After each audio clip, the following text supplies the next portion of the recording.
What's going on, everyone? I'm just a typical average American here today to react and learn about Canadian things that confuse Americans. Well, I'm American, and I get confused about stuff all the time, so I thought that this would be a great discussion for me to take a look at, where somebody asked, what's something you could mention to a fellow Canadian that an American would be clueless about, besides politics? Americans only really know about American politics. Oh, well, true. Yeah, that's true.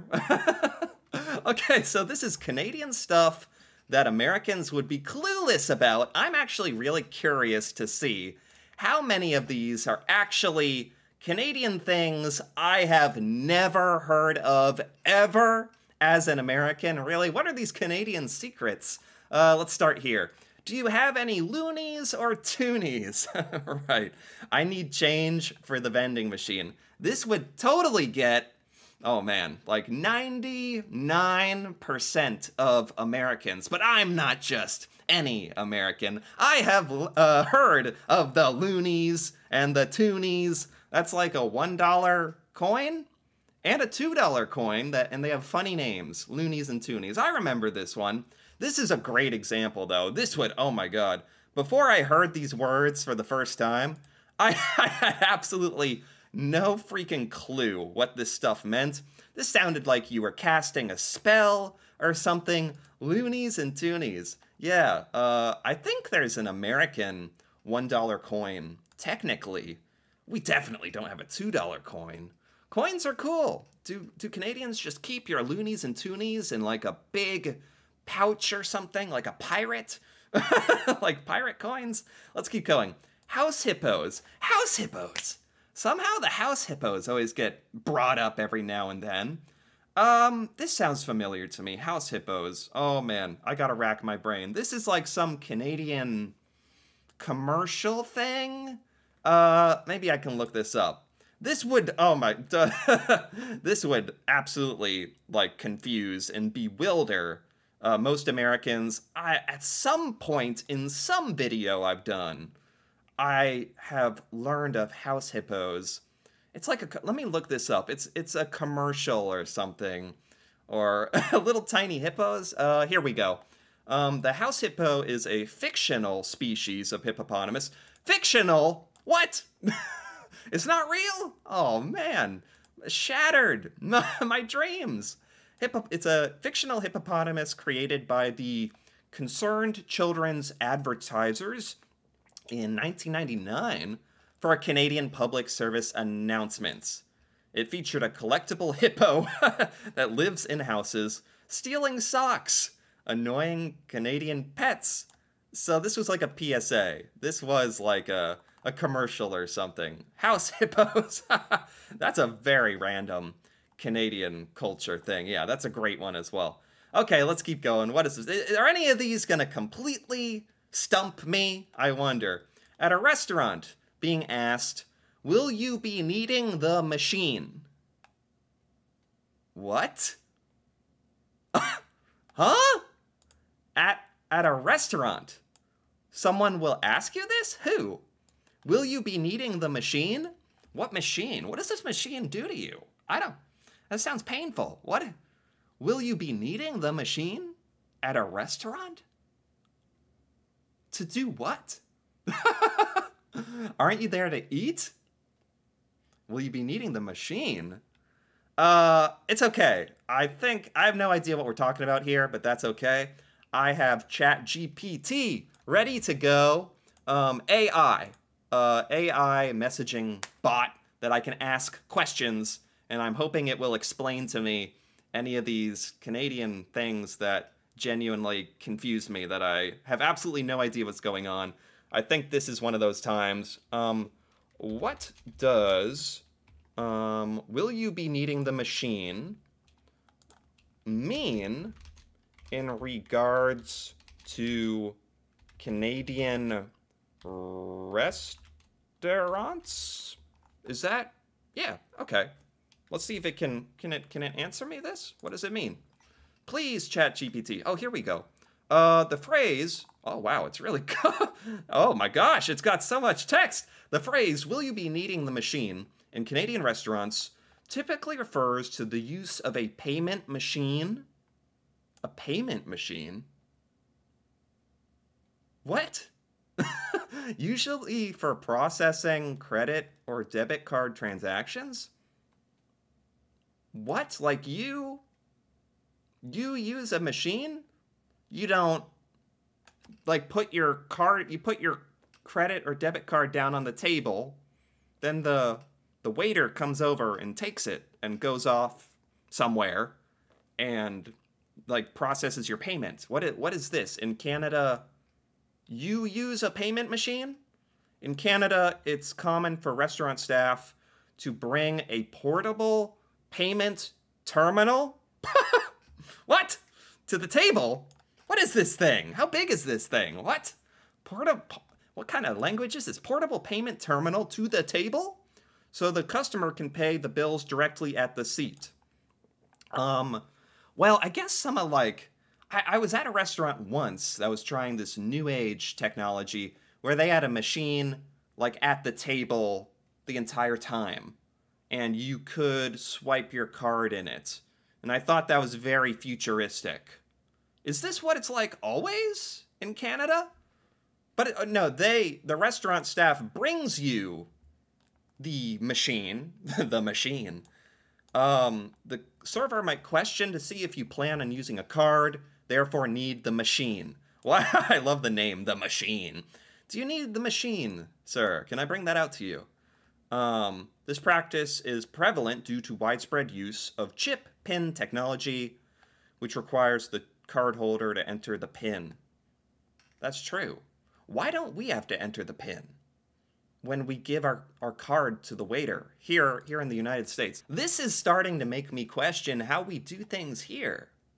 In Canada, if you need to pay with a card, they bring you a machine and you do it. Like when you're at a grocery store and you like swipe your card in the self-payment thing. That's just what it's like all the time in Canadian restaurants. Really? I did not know that. Now, this was so weird to me. Will you be needing the machine? It's starting to make a lot more sense to me. The ChatGPT actually did a good job explaining that to me, honestly. Read a Canadian Gothic Twitter chain. My favorite will always be, the waiter asks you if you need the machine. You do need the machine. Neither of you will ever say what the machine is. The machine. Let's keep going here. That was a good one. I was totally stumped. I had no idea what was going on. That's actually really good to know, because is that common? Is that like the default in Canada? They ask you if you need a machine, if you're using credit or debit, and then they bring it to you. In America, you just put your card down on the table, and the waiter comes around and actually takes the card from you, brings it off somewhere that you don't know. Now, when I say it out loud, it sounds kind of strange, actually. They go off somewhere to a machine somewhere else, and they do it all. And then they bring it back to you, and you sign the bill. I don't know. Is that strange? That's just how it is here. Now I feel like it's strange. Let's keep going. Great work. Can I e-transfer you? E-transfer. E-transfer? What is... That's such a broad term to me. E-transfer. Like transfer a document? What is all this like Canadian technology going on? The machine, e-transfer. Can I e-transfer you? I don't know what this is. Is there another comment here that can like help me out? E-transfer is the most amazing thing. Instant, secure, easy, free. What are we e-transferring? What are we transferring? This is how I get paid for jobs and how I do payroll? It's money. It's for money. I'm starting to understand. This is e-transfer, but what does it mean? Is that different? Is that like some special technology? Because, yeah, in the United States, we can like, I don't know, wire money? You can transfer money if you and someone else uses the same bank. Gosh, otherwise you really have to use PayPal or something. There's no great way to transfer from like bank account to bank account. We use Venmo and PayPal apps. What is this e-transfer, like something like that? Like a way to transfer money? It's how jobs pay you. This seems like some kind of secure Canadian like financial payment transfer system. Is that fair to say?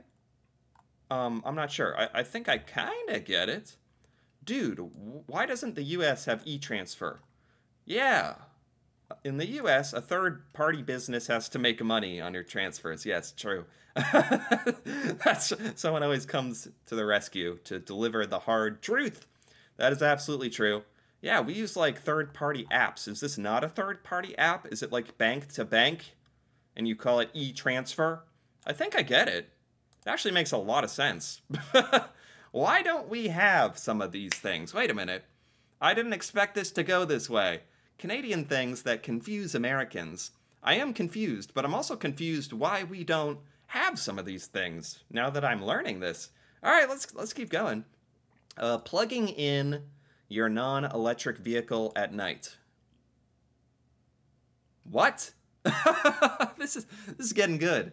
I thought I was gonna know some of these. I was getting cocky, confident at the beginning. Plugging in your non-electric vehicle. Why would you have to plug in your non-electric vehicle? I have no idea. I have nothing.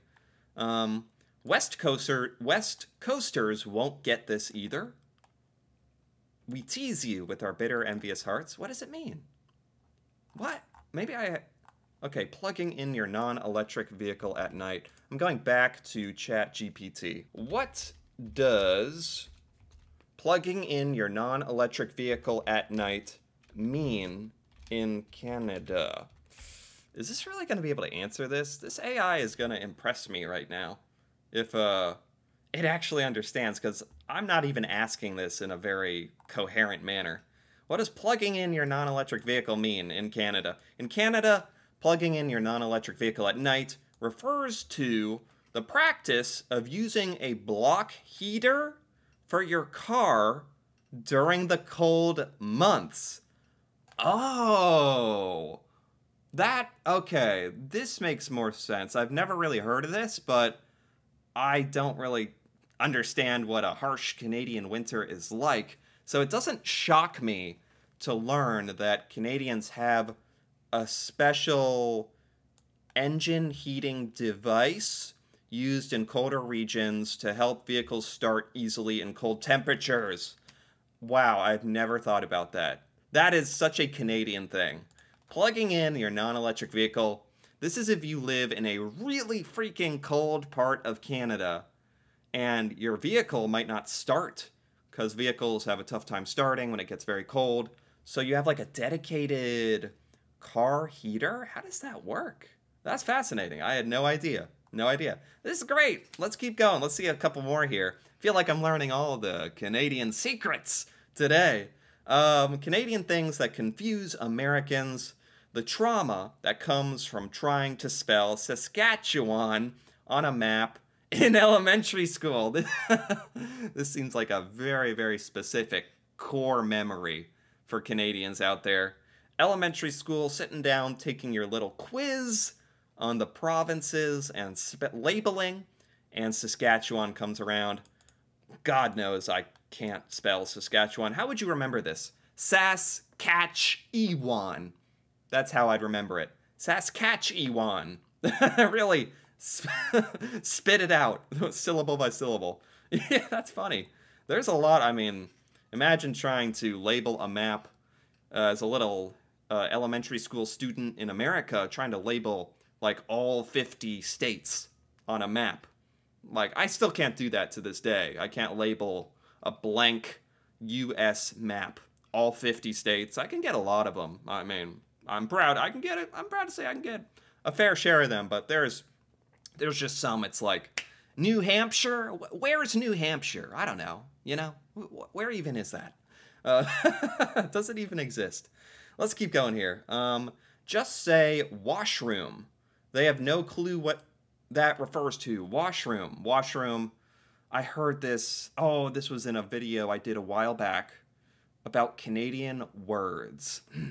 Washroom, this is like a bathroom, right? Like, in America, we say bathroom. So that's why I don't immediately recognize this. Washroom is very fancy. Canadians don't even say restroom. In America, restroom is like, that's fancy. It's like, who are you trying to impress? Restroom? Okay, right here, good sir. The restroom, right this way. If you said washroom, I mean, yeah, most Americans wouldn't even know what you're talking about. They might be able to figure it out, but this is just not a word that is used in the United States. Is this? So in Canada, like all the signs for the bathrooms say washroom, like it's used that much. It's just washroom. There's no bathrooms. Like, you don't use the word bathroom. Is that right? That's a fascinating difference as well. Kind of one that you wouldn't really expect. Huh. Interesting. That's a good one. That's a really good one. That would confuse most Americans. That almost sounds like a locker room to me. Like a locker room. A washroom? Like, are you going in there to take a shower, to wash up or something? I don't know. I'm still confused. Let's take a look at one more here. Canadian things that confuse Americans. Asking a friend to stop by and pick up a 2.6 or a 2.4. 2.4. I've heard of 2.4. I've heard of this. This is alcohol, right? Some kind of beer. They'll know what you want. Ask what flavor you'd like. Flavor of beer? Ask a friend. 2.4 is a beer, right? Or a case of beer, I think. Paying your hydro bill. Hydro bill? Hydro bill? Oh, whoop. I'm so confused. I'm spazzing out. Spazzing out on the discussion. Hydro bill. What is this? I want to look this one up. Hydro bill. Does Google know? It's a bill, a statement that shows the electricity consumed. Electric bill. This is an electric bill. In Canada, it's called a hydro bill? Oh my gosh. Yeah, that's not a thing in the United States either. That's crazy. How there's just totally different words. That is not something I would have expected. Like, completely different words for stuff. Because Canadians and Americans, you know, we both speak English. Canada has the French. But as far as the English goes, we're pretty much the same. I mean, we say about differently. And sorry, but our electricity bill is your hydro bill, and our restroom is your washroom, and all sorts of crazy stuff. But okay, at the risk of becoming even more confused, I think that's a good spot to leave off. I really enjoyed this particular Reddit discussion. This was so entertaining to me.